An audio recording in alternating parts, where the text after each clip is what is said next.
तो दूसरों pant shirt पहन लेता और पैंट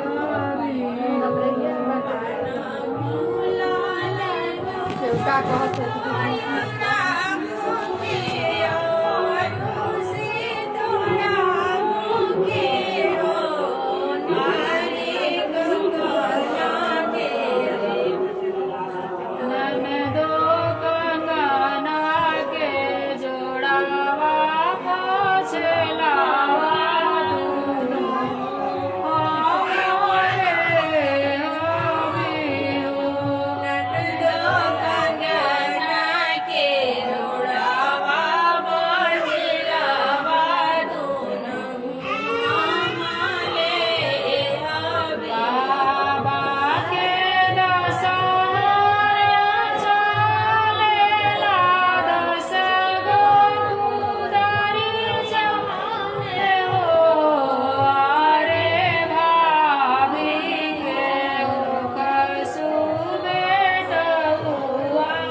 रानी कंगना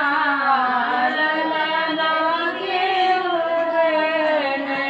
दे दो बहू रानी कंगना लालन के होने में आंगन में खड़ा देवर समझावे आंगन में खड़ा देवर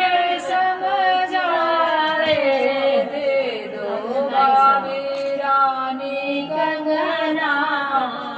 ललना के हुए में हो भाभी रानी कंगना लालन के होने में कैसे आया मेरा कंगना कंगना नहीं दूंगी कैसे आया मेरे कंगना कंगना नहीं दूंगी बाबू के बाबा बाबू के बोलाई ले जाएंगे बैठाई ले हृदय से लगाई ले हो बाबू कवन डगर तू आइला डगर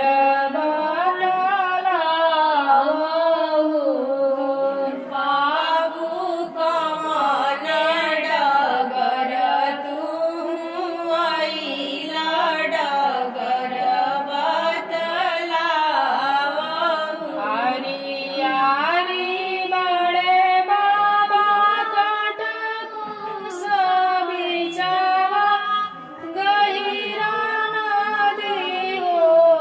बाबा चंदन के लागल के मृत तालावा तुरत हो बाबा चंदन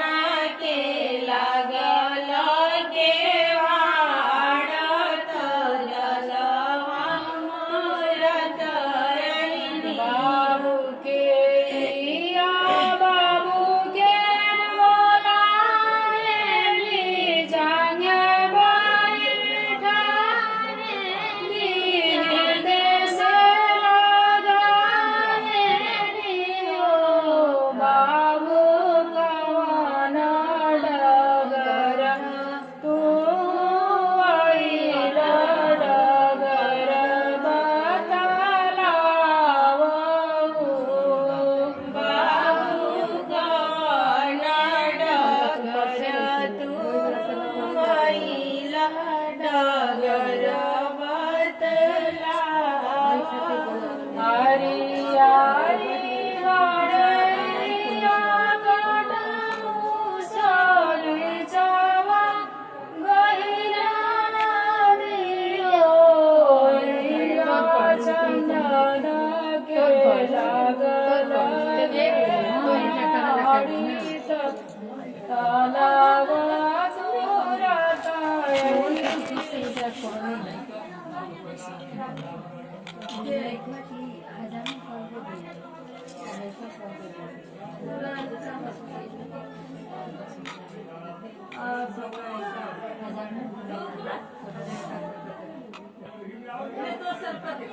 अरे अरे काली जामुनिया दोपहर के लटक जादू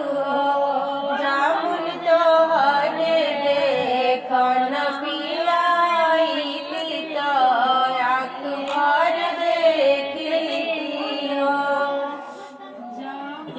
तोहर के देखन पियाइली तो भरे आँख देख लेती हो हरे हरे काली जामुनिया दोपहर के लटक जैतू हो हरे तो के देखन पियाइली तो आँख देख लेती जामुन तो के देखन पियाइली तो और आंखें देख लेती हो इतने रोए लगे जी वही है। आनंद पर जोरा